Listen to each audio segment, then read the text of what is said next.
Book of Heaven, Volume 29, Part 15.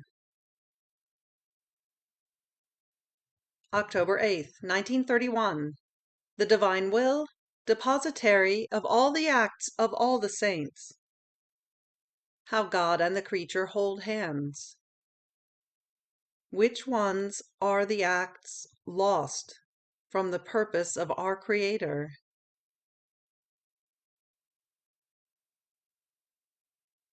My poor mind turns around the sun of the supreme Fiat, and I find it surrounded by all the works, sacrifices, pains, heroism that all the saints, ancient and new, have done.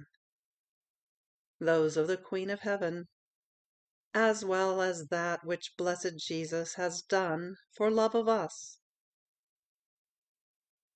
The divine will preserves everything. It having been the prime actor of all the good acts of creatures, it keeps them jealously. It holds them in deposit within itself, and it uses them to glorify itself and to glorify those who did them. And I, seeing that everything belonged to the will of God, since it is also mine, everything was mine. And going around in each act, I offered them as mine to glorify more the eternal volition, and to impetrate the coming of its kingdom upon earth. But while I was doing this, my always lovable Jesus, surprising me, told me, "My daughter, listen to the admirable secrets of my will. If the creature wants to find everything that beautiful, good, and holy has been done in the whole history of the world by me, by the celestial Mamma, and by all the saints, she must enter into the divine will. In it, everything is found in act.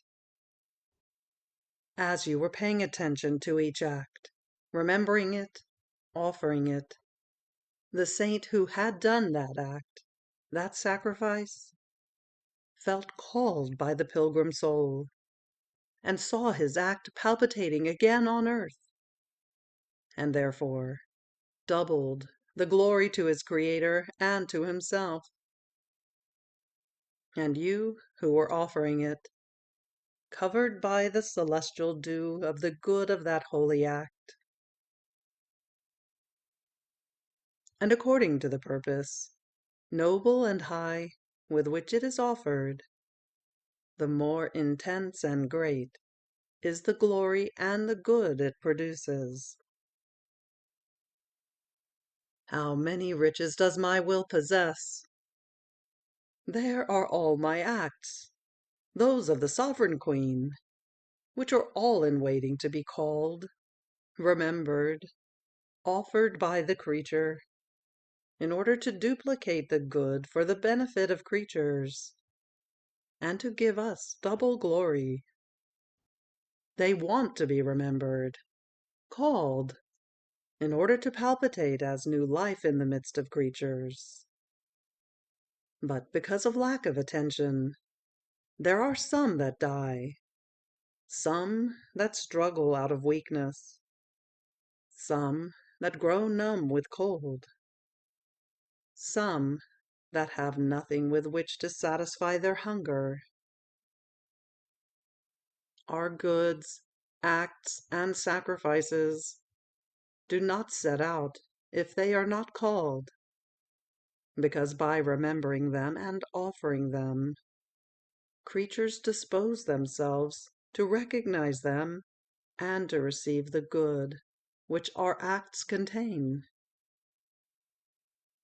Moreover, there is no greater honor that you can give to all of heaven than offering their acts which they did on earth, for the noble, most high and sublime purpose of the coming of the kingdom of the divine will upon earth. Then I continued to think about the divine volition, and my beloved Jesus added, "My daughter, an act, a prayer, a thought, an affection, a word, in order to be welcome, perfect, ordered, complete, must elevate themselves to the same purpose wanted by God Himself.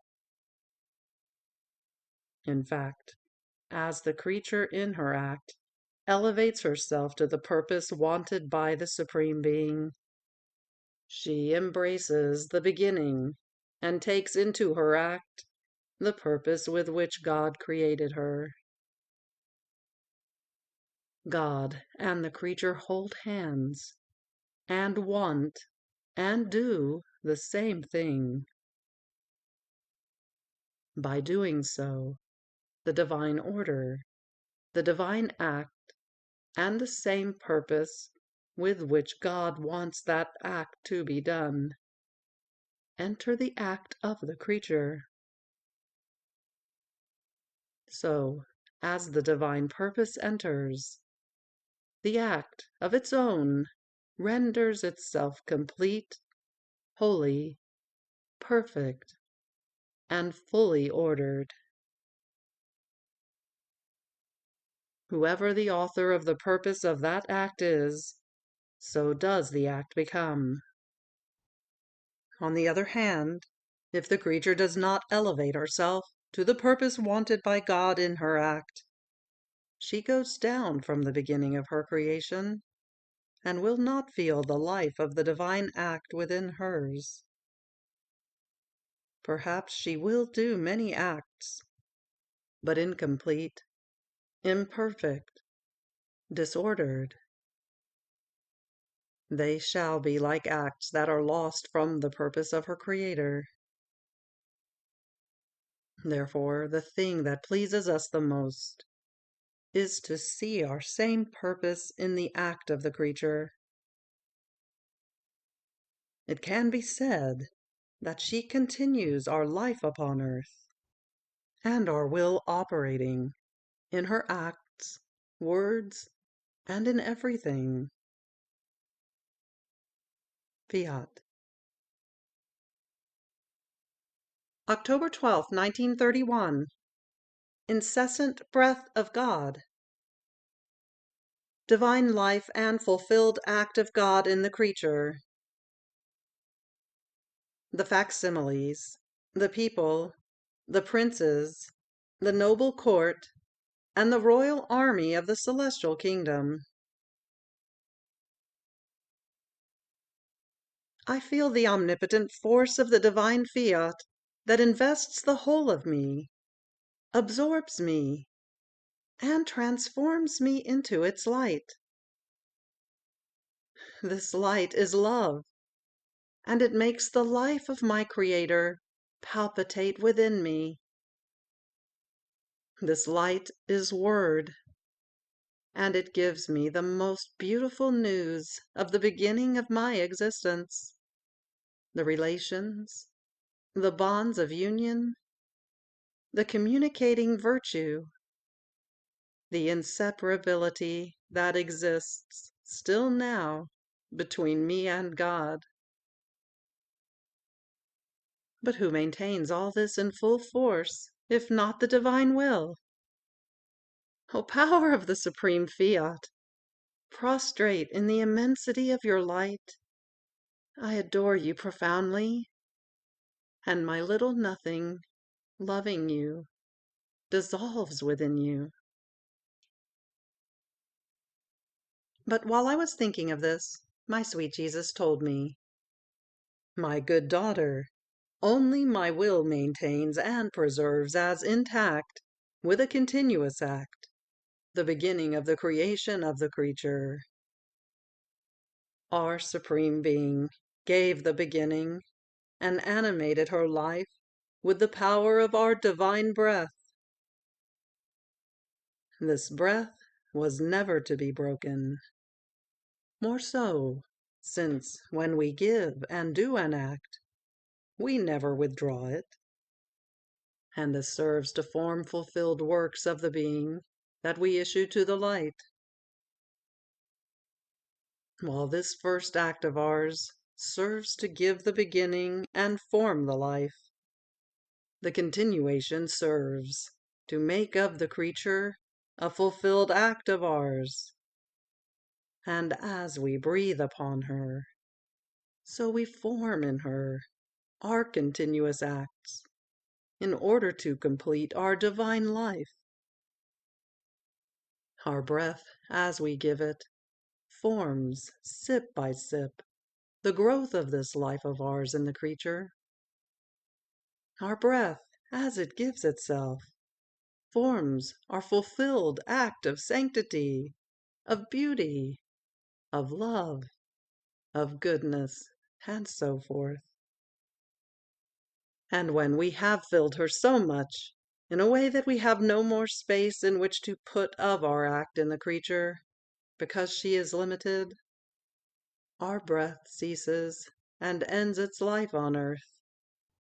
And in order to eternize our breath in heaven, we transport our life, formed in her, our fulfilled act, into our celestial fatherland, as triumph of our creation. There is no rarity more beautiful than these lives and fulfilled acts of ours in the celestial dwelling. They are the narrators of our power, of the ardor of our love. They are speaking voices of our omnipotent breath, which alone could form the divine life, our fulfilled act in the creature.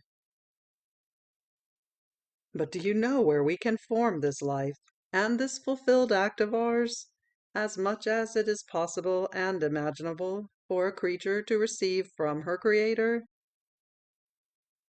In the soul who lives in our divine will, and lets herself be dominated by it. Ah, only in her can we form the divine life and carry out our fulfilled act.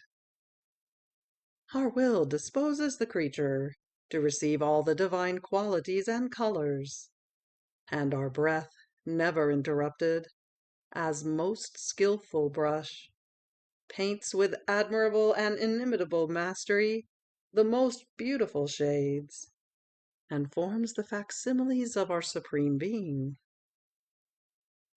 If it were not for these facsimiles, the work of creation would have been nothing great, nor a great work of the power of our creative hands. To create the sun, the heavens, the stars, and the whole universe would have been an absolute nothing for our power. But instead, all of our power, the art of our divine arts, the indescribable excess of our intense love, is to do our fulfilled act in the creature by forming our life in her. And our satisfaction is so great that we ourselves remain enraptured in our act that we carry out. For us, to do a fulfilled act is the greatest glory that most glorifies us. It is the most intense love that most sings our praises. It is the power that hymns us continuously. But alas, for those who do not live in our will, how many of our acts broken, without fulfillment! How many of our divine lives only conceived, or at most, born without growing! They break the continuation of our work and bind our arms, unable to go forward. They put us in the impotence of a master who has his land, and is prevented by his ungrateful servants from doing the work that is needed in his land, from sowing it, from planting the plants that he wants.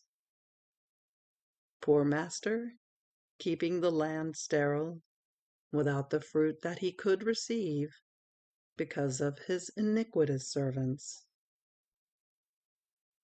Our land is the creature's, and the ungrateful servant is the human will, which, opposing our own, puts us in the impotence of forming our divine life in them. Now you must know that in heaven one does not enter if he does not possess our divine life, either conceived at least, or born. And for as much growth as each blessed has formed of our life within himself, such will be his glory, his beatitude. Now, what will be the difference between one in whom it was only conceived, born, or grown in small proportion, and one who has let us form fulfilled life? The difference will be so great as to be incomprehensible to the human creature.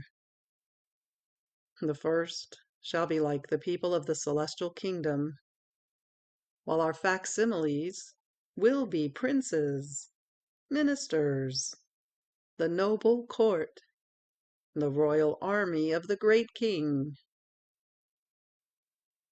Therefore, one who does my divine will and lives in it can say, I do everything, and I belong, even from this earth, to the family of my celestial Father. Fiat. October 20th, 1931. Encounters of steps between God and the creature. How God has formed the creature as center of creation. My little existence revolves always in the holy divine volition. I feel that it draws me more and more to itself, and each of its words, light, or knowledge of it, is a new life that it infuses in me, an unusual joy that I experience, and a happiness without end, such that, unable to contain it because I am too small, I feel as if my heart wanted to burst with joy and with divine happiness. O divine will, make yourself known, possessed, and loved, so that all may be happy, but of celestial happiness, not terrestrial. But while I was thinking of this, my sweet Jesus, making his little visit, told me, My daughter, for each act that you do in my divine will, so many steps you take toward God, and God takes his steps toward you. The step of the creature is the call that moves the divine step to go to meet her. And since we never let ourselves be beaten or surpassed by her acts, if she takes one step, we take 5, 10, because our love, being greater than her own, hastens, multiplies the steps to make the encounter sooner and dive one into the other. Even more, many times it is we who move the step in order to call the step of the creature to come to us. We want our creature. We want to give her something of our own. We want her to resemble us. We want to render her happy. And therefore we hit the step to call her. And one who is in our will, oh, how she hears the sweet treading of our steps and runs to come to us, to receive the fruits of our steps. But do you want to know what these fruits are? Our creative word. As soon as the encounter takes place, the creature flings herself into the center of our Supreme Being. We receive her with so much love that, unable to contain it, we identify her with us, and with our word, we pour out our knowledges upon her, making her share in our divine being. So each word of ours is an outpouring that we make upon the creature. And as many degrees of knowledge as she acquires by means of our word, so many more degrees of participation she receives from her Creator. See, then, each act done in my divine will is the way that you form for yourself, to move the step in order to form yourself as all of divine will. And my word shall serve you as formation, as light, and as participation in our divinity. After this, my abandonment in the divine fiat continued, and my beloved Jesus added, "My little daughter of my will, you must know that the only purpose of creation was our love, which, externizing itself outside of us, formed its center, in which, by externizing itself, it was to centralize itself, in order to carry out the purpose for which our love had come out of us. So, our center was the creature, in whom, as our love would fix itself, we were to make her feel our life palpitating, and our love operating in her. And the whole of creation was to be the circumference of this center, almost like solar rays, which were to surround, embellish, sustain this center, which, fixing itself in us, was to give us the field to externize ever new love, so as to render more beautiful, more rich, more majestic, the center within which our love was leaning, to make of it a work worthy of our creative hands. Now all creatures were to form, united together, the place of center of our externized love, but many scattered from the center, and our love remained suspended. It had no place in which to fix itself, in order to centralize itself, to have its primary purpose, the reason for which it had come out. So the order of our wisdom, the operating life of our externized love, could not tolerate the failure of our purpose. This is why, in all centuries, there has always been some soul whom God has formed as center of the whole creation, and within her our love leaned, and our life palpitated, and obtained the purpose of the whole creation. It is by means of these centers that the whole creation is maintained, and that the world still exists. Otherwise, it would have no reason to exist, because the life and the cause of everything would be missing.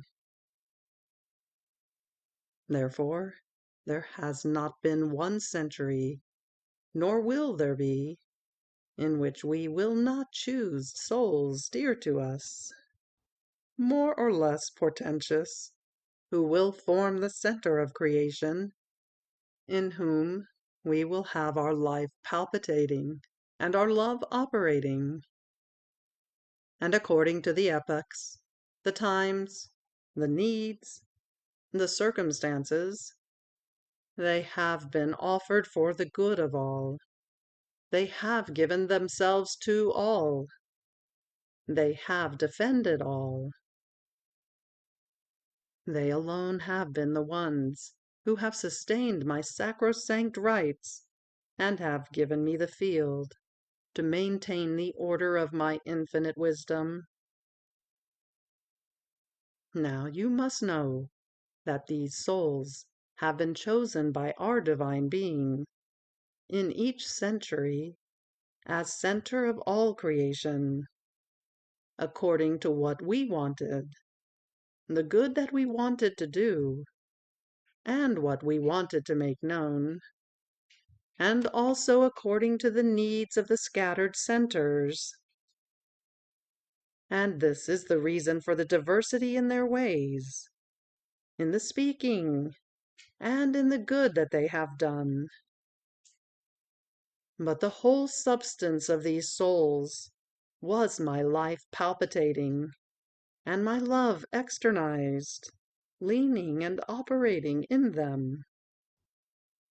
Now, in this century, we have chosen you as center of all creation to do the great good of making known with more clarity what it means to do our will, so that all might long for it and call it to reign into their midst. And in this way, the scattered centers might unite to the only center and form a single one.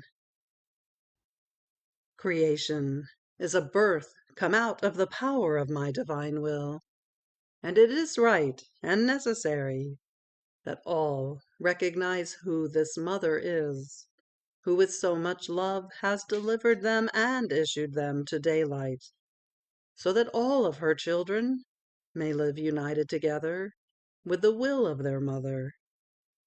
And having one single will, it may turn out easy to form one single center, in which this celestial mother would make our divine life and our operating love palpitate.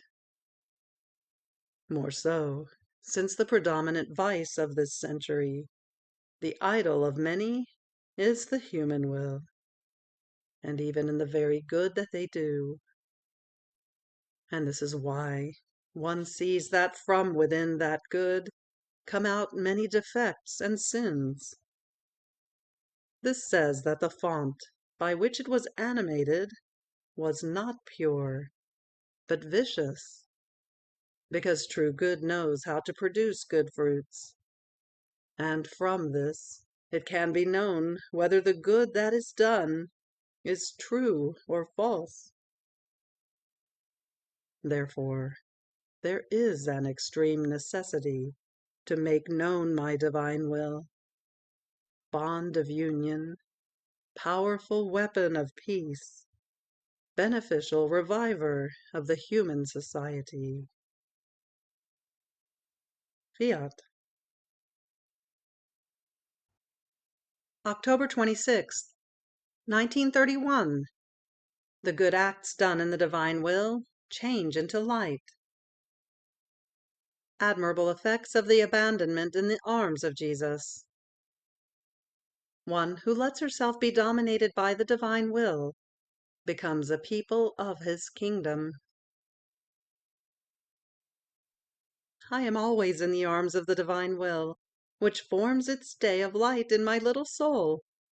And even though some clouds show up in this day, the power of its light fixes on it, and the cloud, seeing itself fixed upon, flees. It dissolves, and it seems to say, it shows that there is no place for me in this day that the divine will forms in the creature. And the divine will seems to answer it. Wherever I am present, there is no place for anyone, because of the creature I want to make a single act of my will, which does not admit anything at all that does not belong to me. Oh, divine will, how admirable, powerful, and lovable you are, and highly jealous wherever you reign. Oh, please, always put to flight for me my miseries, the weaknesses, the clouds of my will, so that my day may be always perennial, and the heaven of my little soul may be always serene. But while I was thinking of this, my lovable Jesus told me, "My daughter, good is light, and if this good is done in my divine will, so many rays are formed for as many good acts as are done. And my fiat fixes these rays of light in the circumference of its eternal light. So these acts take their place within our acts, and do double office of praise, of adorations, of perennial love toward our adorable Majesty, and of defense, of mercy, of help, of light toward the human kind, according to the circumstances in which it finds itself.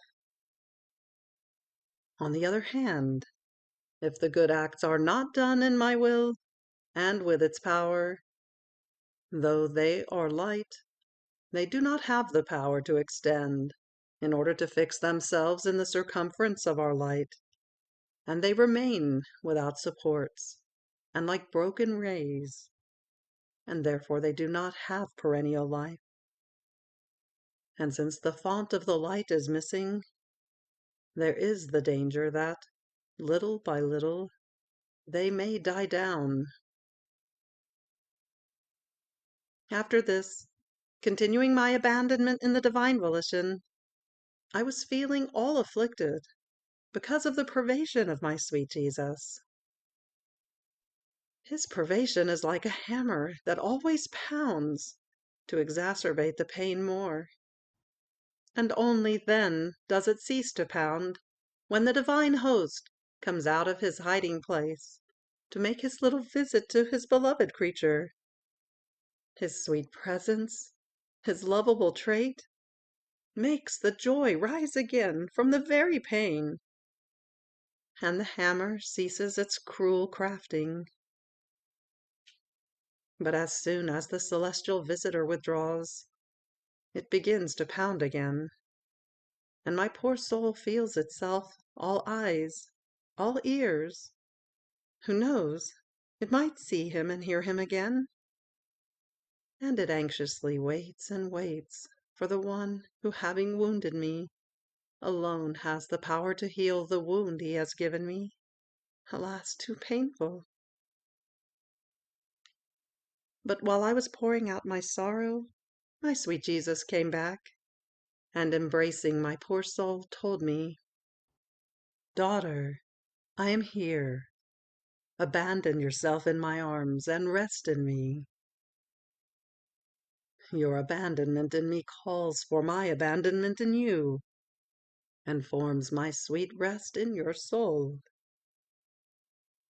Abandonment in me forms the sweet and powerful chain that binds me so much to the soul that I cannot unbind myself from her, to the point of rendering me her dear and sweet prisoner. Abandonment in me gives birth to true confidence, and she has confidence in me, and I have confidence in her. I have confidence in her love that will never fail. I have confidence in her sacrifices, for she will never refuse me anything of what I want. And have I all the confidence that I can accomplish my designs. Abandonment in me says that she gives me freedom, and I am free to do what I want. And I, entrusting myself to her, manifest to her my most intimate secrets. Therefore, my daughter, I want you all abandoned in my arms. And the more abandoned you are in me, the more you shall feel my abandonment in you. And I, my love, how can I abandon myself in you if you escape from me? And Jesus added, then is the abandonment perfect, when, seeing me escape, you abandon yourself more. This gives me no field to be able to escape. On the contrary, it binds me more. Then he added, my daughter, life, sanctity, consists in two acts, God giving his will, and the creature receiving it. And after she has formed within herself the life of that act of divine will that she has received, giving it back again as act of her will, to then receive it again. Giving and receiving and giving. Everything is in this. God could not give more than his continued act of his will to the creature. The creature could not give more to God, for as much as it is possible to creature. then his divine will, received into herself as formation of divine life. In this way, giving and receiving and giving, my divine fiat takes dominion and forms in her its kingdom, and the whole interior of the creature forms as though the people of the kingdom of the divine will, the intelligence, faithful people that glories in being directed by the sovereign commandant of the divine fiat, and the crowd of the thoughts that press themselves around and aspire to know more and more, and to love the great king that sits, as though on a throne, in the center of the intelligence of the creature. The desires, the affections, the heartbeats that are unleashed from the heart, increase the number for the people of my kingdom. And oh, how they throng around its throne! They all stand at attention to receive the divine orders, and even lay down their life in order to execute them. What an obedient, orderly people is the people of the kingdom of my fiat! There are no contentions, no differences, but this whole crowd of people of the interior of this fortunate creature wants one thing alone, and like a fierce army, it posts itself in the fortresses of the kingdom of my divine will. Then, when the interior of the creature becomes all my people, it pops out of the interior and increases the people of the words, the people of the works, of the steps.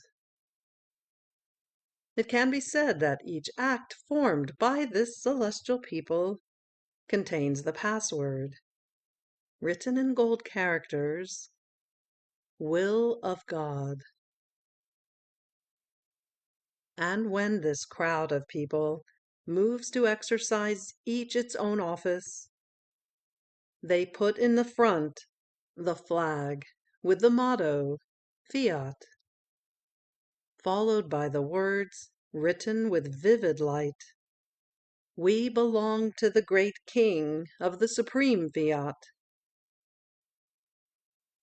See then, each creature who lets herself be dominated by my will forms a people for the kingdom of God. Semper Deo gratias, and blessed be the divine will. Fiat. You have reached the end of volume 29. Fiat.